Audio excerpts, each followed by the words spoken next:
Pendant que Jack continue d'examiner le téléphone de Rachel en secret, il découvre de nouveaux messages qui confirment une piste inquiétante. Rachel faisait du chantage. Elle menaçait une personne mystérieuse, identifiée seulement par la lettre C. Dans ces messages, elle exigeait de l'argent et affirmait qu'elle possédait des informations capables de détruire la vie de cette personne. Cette découverte change la direction de l'enquête. Plus tard, Zoé, la sœur de Jack, le confronte directement. Elle sent que son frère lui cache quelque chose et exige qu'il lui dise la vérité. Elle lui demande franchement s'il couchait avec Rachel. Au début, Jack nie. Il essaie d'éviter la question et fait comme si de rien n'était. Mais Zoé insiste. Face à la pression, Jack finit par céder et avoue la vérité. Oui, il a couché avec Rachel. Dans sa voiture, la nuit même où elle est morte. Choquée par cette révélation, Zoé le regarde droit dans les yeux et lui pose la question la plus importante. « Dis-moi la vérité. C'est toi qui l'as tué. » Jack la rassure immédiatement. Il lui affirme que non, ce n'est pas lui. Il jure qu'il n'a jamais fait de mal à Rachel. Zoé lui demande alors si ses collègues au commissariat sont au courant de cette histoire. Jack répond que non, il ne leur a rien dit. Selon lui, s'il l'apprenait, il le regarderait exactement comme Zoé est en train de le regarder maintenant. De son côté, Anna s'apprête à faire son grand retour à l'antenne. Elle est prête à présenter le journal, prenant la place de Lexi Jones comme prévu. Tout semble enfin se remettre en ordre pour elle. Mais au moment du lancement en direct, tout bascule. Lexi apparaît surprise et humiliée. Anna comprend immédiatement qu'elle vient d'être mise à l'écart sans prévenir. Son patron s'approche d'elle et lui glisse, un peu gêné, qu'il est désolé pour ce mauvais coup. Mais le mal est déjà fait. Furieuse, Anna ne dit rien de plus. Elle tourne les talons et quitte les lieux, hors d'elle, incapable de contenir sa colère face à cette trahison professionnelle. Pendant ce temps, Priya poursuit minutieusement son analyse des preuves. En examinant la scène de crime, elle tombe sur un détail troublant, une empreinte de botte, qui ressemble fortement au modèle porté par Jack. Elle ne dit rien pour l'instant. Elle ne l'accuse pas directement. Mais dans son esprit, un doute commence à s'installer. De son côté, Jack sent que quelque chose a changé. Le regard de Priya, son attitude, tout lui fait comprendre que la pression est en train de monter. Pour la première fois depuis le début de l'enquête, Jack réalise une chose inquiétante. Il est peut-être en train de perdre le contrôle de la situation. De son côté, Priya décide de surveiller Clyde discrètement.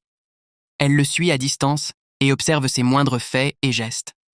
À un moment, elle le voit s'arrêter près d'une poubelle et y jeter un sac, de façon suspecte. Pendant ce temps, Jack se rend dans l'établissement où travaille Hélène pour tenter de lui parler. Mais elle refuse de sortir ou de le recevoir. Après quelques minutes d'attente, Jack n'a pas d'autre choix que de repartir, frustré. Pendant ce temps, Priya passe à l'action.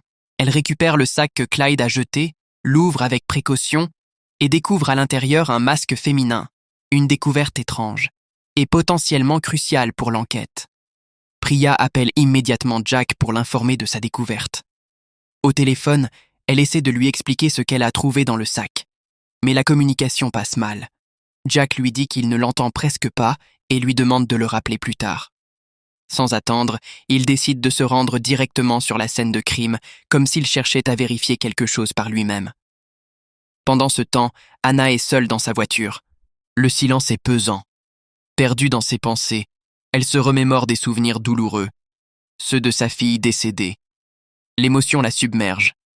Les larmes commencent à couler, et elle craque complètement, incapable de contenir sa peine plus longtemps.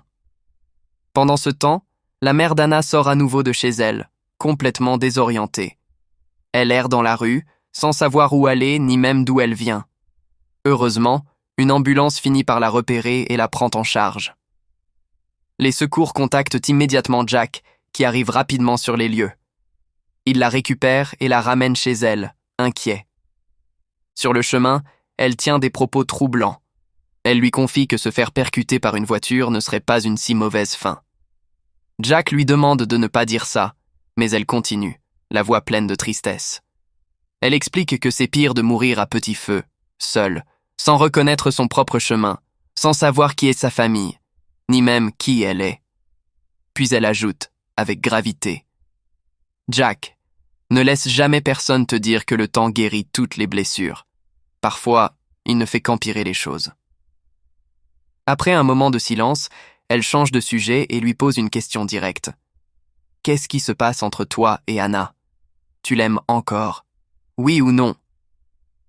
Jack hésite un instant, puis répond simplement qu'il aime sa famille, qu'il tient encore à elle. Sa mère lui conseille alors de ne pas abandonner. Elle lui dit de lui envoyer un message, de la rassurer, de lui montrer qu'il ne compte pas la quitter, et surtout de faire des efforts pour que leur relation fonctionne.